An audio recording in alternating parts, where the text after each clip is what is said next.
Graça e paz, irmãos. Boa noite a todos. Mais uma vez, que bom que o Senhor nos concede essa oportunidade novamente de estudarmos juntos a palavra do Senhor, de buscar no Senhor entendimento para as questões de nossa vida, entendimento de Sua palavra, a fim de que a gente possa, no nosso caminhar e no nosso dia a dia, glorificar o nome do Senhor, né? Encontrar meios para, em atitudes que sejam simples ou complicadas, a gente faça realmente as coisas de modo que agrade o Senhor. Queria convidar os irmãos a orarem, a iniciarmos o estudo dessa noite buscando a presença do Senhor, para que Ele nos guie, que Ele nos oriente e que, por simples que seja essa palavra, o Senhor esteja no controle, esteja na nossa direção. Vamos orar?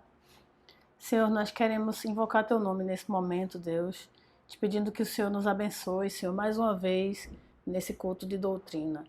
Que ao estudarmos o Evangelho de Marcos, Senhor, essa porção da Tua história que o Senhor deixou registrada para nosso benefício, para nos abençoar, nós possamos realmente ser tocados, Senhor, ser alcançados pela Tua palavra e ser modificados, Senhor. Tu sabes que nós carecemos disso, Senhor, carecemos da Tua intervenção constante, Senhor, em nossas vidas, no nosso ser, Senhor, em quem nós somos, a fim de que nós possamos nos parecer um pouquinho mais com Cristo a cada momento da nossa caminhada, Senhor. Te pedimos, continua agindo com misericórdia, Senhor, em nós, no nosso meio, Deus. Ensina-nos pela Tua bondade, Senhor. Age em nós, ó Espírito Santo. Nós te rogamos essas coisas e te pedimos assim em nome de Jesus. Então, irmãos, semana passada a gente teve o privilégio de aprender com o nosso pastor e nós estudamos o bloco que é imediatamente anterior a esse que nós vamos ver hoje. Hoje a gente vai aprender em Marcos 12, a partir do versículo 9. Mas no bloco anterior, o bloco se chamava Jesus é o Senhor do Sábado, e a gente viu que, com o nosso pastor, a gente viu que a problemática desse bloco girava em torno de uma questão central. E a questão era a escrita factual contra a convicção tradicional. Em outras palavras, a gente quer dizer que é aquilo que ficou registrado na Bíblia, e no caso em questão, aquilo que diz a lei de Moisés e o que, por costume, aqueles homens haviam validado como se fosse lei. Não era, mas para eles foi validado por conta do hábito como se fosse, né? E muitas vezes chegava até ao ponto de ser considerado como algo tão importante quanto, ou até mais importante que o próprio texto bíblico. E a gente viu, quando o nosso pastor citou, que não só nessa situação aqui dos fariseus, das suas questões com o Senhor Jesus, mas através da história, como por exemplo as bulas papais, que na história da Igreja Católica pontualmente elas valem tanto quanto as escrituras, às vezes se sobrepõem a elas. Mas a gente viu também que isso não acontece só com os católicos, acontece também, por exemplo, com os evangélicos. Os evangélicos também são passíveis do mesmo tipo de erro, do mesmo tipo de atitude incorreta, como, por exemplo, quando a gente coloca em prática e valoriza e se agarra tanto às questões como usos e costumes, como os nossos regimentos e estatutos, que muitas vezes colocam sobre as pessoas regras que sequer estão na Bíblia, mas que por conta do costume, por conta da tradição, tornam-se tão importantes quanto, ou às vezes mais importantes do que aquilo que está registrado. E a gente aprendeu com o Senhor Jesus a valorizar realmente aquilo que foi registrado pelo próprio Senhor. A gente aprendeu com Jesus no texto, no bloco anterior a esse que nós veremos hoje, que, por exemplo, embora o sábado, que é o tema em questão, mais pontualmente, embora o sábado tivesse sim a sua importância, Jesus diz que em Marcos 2,27, coisas como, por exemplo, o sábado foi estabelecido por causa do homem, e não o homem por causa do sábado. E é assim mesmo, né? Deus criou o homem, criou tudo na realidade, descansou, santificou o sábado e quis que o homem também tivesse essa possibilidade de descansar e ter um tempo para estar diante de Deus. O sábado por conta do homem e não o homem para que tivesse o sábado para fazer essas coisas, né? E o exagero da lei e o apego à tradição daqueles homens fez com que eles, ao invés de perceberem naquela situação ali em que Jesus e os discípulos passavam, ao invés de perceberem uma necessidade humana sendo saciada, e saciada de uma maneira que era validada por Deus e saciada também pela providência do próprio Senhor, Aqueles homens estavam passando pelo campo, tiveram fome, colheram espigas e comeram. Em vez de eles perceberem isso, a providência e a mão de Deus ali saciando a necessidade humana, eles apenas se escandalizam e se aborrecem. E olhem que se tratava de uma situação simples como essa. Só homens colhendo espigas e comendo enquanto caminhavam.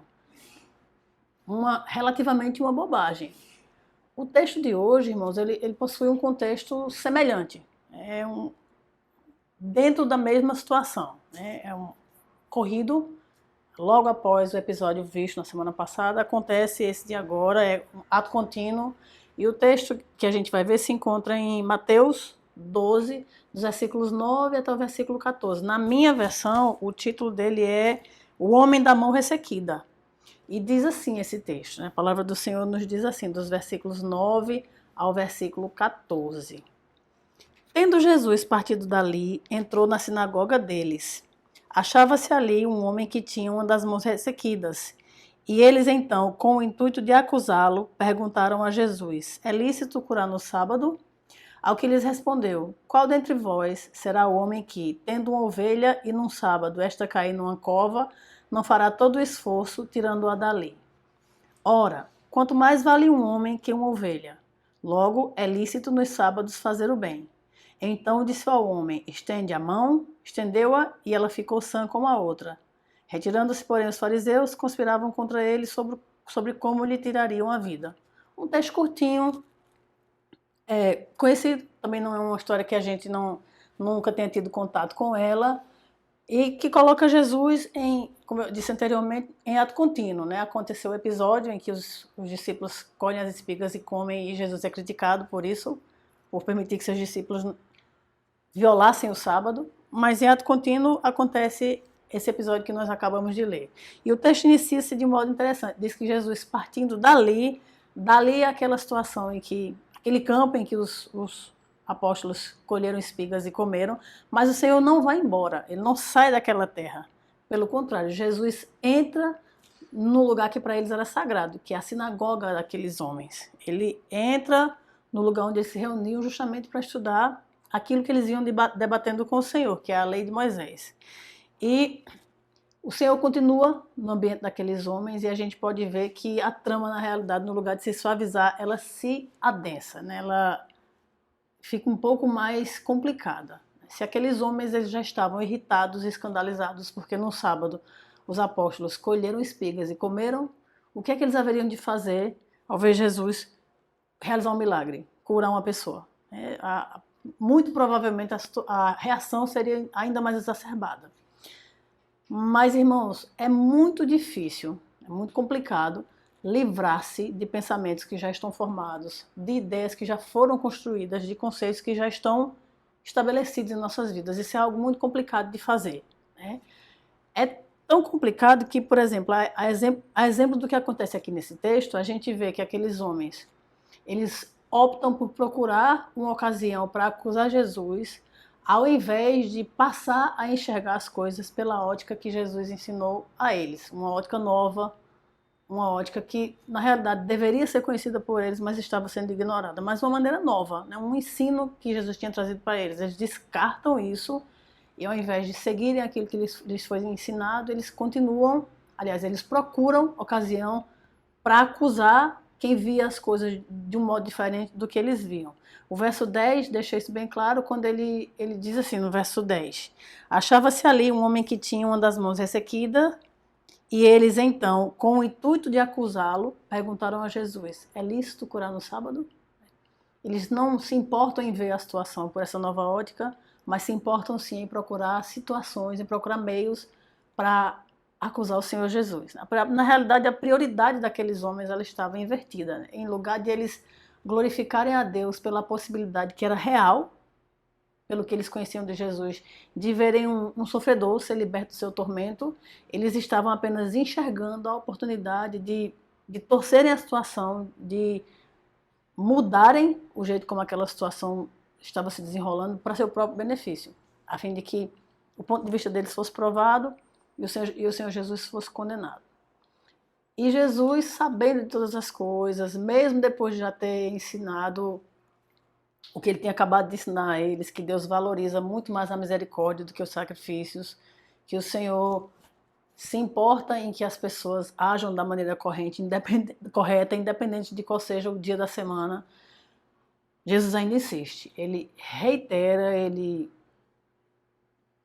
enfatiza ainda mais o seu ensino, e não só isso, ele aprofunda aquilo que ele tinha ensinado. O verso 11 vai dizer para a gente que Jesus responde àqueles homens da seguinte maneira: qual dentre vós será o homem que, tendo uma ovelha e num sábado esta cair numa alcova, não fará todo esforço tirando-a dali? Ora, quanto mais vale um homem que uma ovelha, logo é lícito nos sábados fazer o bem. Jesus ele aprofunda o ensino. Se antes ele estava falando só do trabalhar no dia de sábado, né? Não trabalhar para lucro, mas trabalhar para suprir uma necessidade, e isso não tinha nada de mais, porque era um sábado. Aqui ele vai um pouquinho mais além, é você agir em prol do outro, fazer o bem a alguém. E Jesus estava tratando ali com a vida humana. Ele reitera o ensino, aprofunda o ensino, e sem alarde, sem muita confusão, sem chamar muita atenção para si, com simplicidade, com o simples dizer ao homem, estende a mão, o homem estende a mão e a mão dele é curada. Jesus faz o bem no dia de sábado. E para nós ficam algumas lições a respeito, em cima desse desenrolar da atitude desses homens, e muito mais em cima da atitude do nosso Senhor Jesus. E a primeira lição que fica para nós é a seguinte: irmãos, se livrar de pensamentos que já estão formados e de conceitos que já estão construídos é algo difícil, o melhor que a gente tem a fazer é formar nossos pensamentos e construir nossos conceitos, a maneira como a gente pensa, com base no ensino que Jesus deixou, naquilo que nos foi ensinado por ele, que é justamente a atitude oposta àquela que aqueles homens tiveram. Eles ouviram o ensino de Jesus no bloco anterior. Jesus gastou o tempo com eles ensinando que Deus prefere misericórdia a holocaustos, mas eles ignoram aquilo ali. Eles preferem ficar com a tradição deles, que zela pela lei de um modo exagerado. Eles preferem ficar com o pensamento deles que já estava construído, com os conceitos que já estavam formados para eles. Mas a gente precisa aprender que se é difícil mudar conceitos construídos, pensamentos que já estão formados, que os nossos conceitos construídos e os nossos pensamentos formados estejam construídos e formados em cima daquilo que o Senhor Jesus nos ensinou. Que a gente aprenda e lute contra, tanto quanto for possível, a abrir mão daquilo que é nosso, daquilo que a gente acha que pode ser o correto, que pode ser o melhor, em prol daquilo que Deus diz claramente que é o correto e que é o melhor. Que a gente seja inteligente nesse sentido, que a gente construa nossos pensamentos e nossos conceitos em cima daquilo que é uma base que é segura e que é firme e que é eterna, que é a palavra do Senhor. Essa é a nossa primeira lição. A segunda lição que a gente pode ter em cima desse texto é que a gente precisa verificar quais são as nossas prioridades. A gente precisa ter atenção a isso, irmão. Jesus nunca disse àqueles homens que eles precisavam parar de guardar o sábado, que eles tinham que ignorar o sábado. Jesus nunca disse isso. Mas o extremo zelo daqueles homens pela lei, por zelar pela lei daquele modo que não era correto, quando eles tiveram que escolher entre zelar pela lei desse jeito ou fazer o bem, o primeiro, o zelar pela lei, tinha prioridade. Eles preferiram zelar pela lei. Essa era a prioridade deles, ainda que estivesse uma pessoa sofrendo ali, carecendo de auxílio. E a gente precisa verificar nossas prioridades para que a gente não caia, não incorra no mesmo tipo de erro. Essa é uma boa regra para se colocar em prática em todas as áreas de nossa vida. Verificar quais são as nossas prioridades em tempo. Prioridade não aos meus olhos, mas prioridade aos olhos do Senhor. Na maneira como o Senhor enxerga, porque se eu coloco prioridade de acordo com o que eu enxergo, facilmente eu caio, facilmente eu faço aquilo que é errado, eu priorizo aquilo que não é importante diante de Deus. Mas a gente já ouviu, o próprio Jesus, ele diz naquele texto de Marcos, ele repete um texto de Oséias, Oséias 6,6, o profeta diz assim, o Senhor falando: pois misericórdia quero e não sacrifício, e conhecimento de Deus mais do que holocausto. Ter misericórdia é mais importante do que sacrificar, conhecer a Deus é mais importante do que oferecer diante dele holocausto. Prioridade.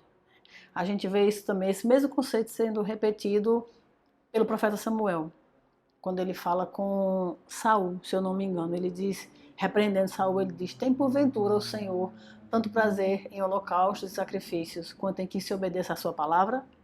Eis que o obedecer é melhor do que o sacrificar, e o atender melhor do que a gordura de carneiros. Está escrito lá em Samuel, 1 Samuel, capítulo 15, versículo 22. A gente precisa checar nossas prioridades, verificar se elas estão realmente na escala que é agradável ao Senhor, a fim de que a gente não incorra em erros como esses que esses homens incorreram, de guardar o sábado de um jeito tão profundo, tão extremamente zeloso, que aquilo que nós precisamos, que eles precisavam realmente fazer, que era fazer o bem, estava sendo ignorado. E o ser humano tem essa tendência, a gente se apega a tradições, a costumes e deixa de enxergar aquilo que é correto aos olhos do Senhor. E nós precisamos sim verificar as nossas prioridades. E a terceira e última lição para nós, na noite de hoje, é simples e é muito objetiva: façamos o bem. Jesus diz no versículo 12, no final do versículo: logo é lícito nos sábados fazer o bem. Ele deixa isso enfatizado e muito claro, né? O nosso Senhor, que também é Senhor do sábado, de acordo com o texto de Marcos 2:28, fazia assim, fazia o bem, e nós também devemos fazer assim, no sábado e em todo tempo. Nunca é tempo para a gente parar de fazer o bem. Nós precisamos fazer o bem o tempo inteiro. E essa é uma ação, fazer o bem, contra a qual não há condenação. Novamente, é importante enfatizar, não há condenação sob a ótica de Deus, irmãos. Fazer o bem não vai nunca ser condenado pelo Senhor. Por que eu digo isso? Porque é exemplo do próprio texto, em que os fariseus veem o Senhor Jesus curar aquele homem, veem o Senhor Jesus curar aquela pessoa necessitada, fazer o bem. Aqueles fariseus se retiram dali e vão conspirar contra o Senhor Jesus, vão unidos tentar encontrar uma maneira para tirar a vida do Senhor Jesus, mesmo tendo visto o Senhor fazendo bem. Então a gente fazendo bem também pode desagradar pessoas que pensam diferente de nós. E esse desagradar pode trazer consequências para a nossa vida.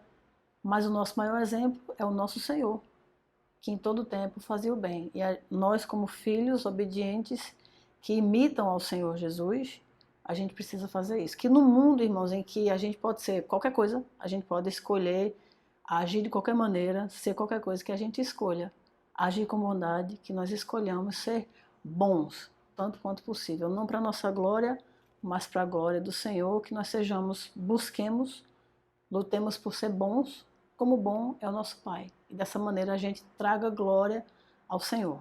E que nós tenhamos aprendido nessa noite com aquilo que o Senhor fez, com as atitudes de Jesus e com aquilo que Ele ensinou.